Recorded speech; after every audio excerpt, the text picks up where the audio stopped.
Patingin si tatay. Oy, good, ang dami yan. Nabulatas mo na naman si madam mo. Guys, ang hirap po pagka araw ng uwian. Oras, ganun.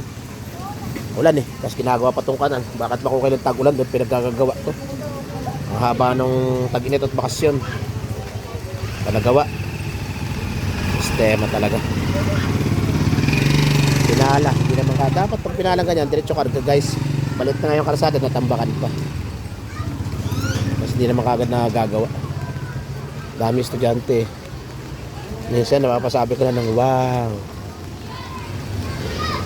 Sige na mga anak, pasensya na kayo, maulan eh. Sige na, hindi ka naman na mababasa. Diretso sa kayo na anak ko. Pinapayungan ka ni tatay.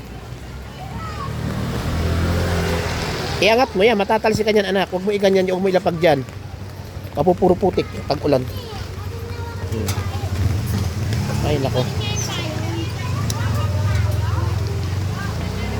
Yes, ang dami mga bata. Tara, tiklop na yung payong anak, itiklop na. Ano guys, uuwi na kami. Ang ganda ni madam. Kasama ng foreigner.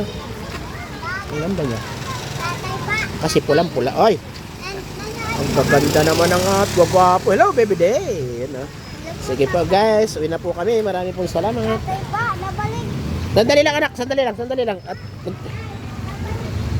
yan nyo guys, puro tambak kaya nagsisikip yung karsada. Nako po, gusto ko puro de. Maraming po salamat sa inyong lahat guys. Bye bye.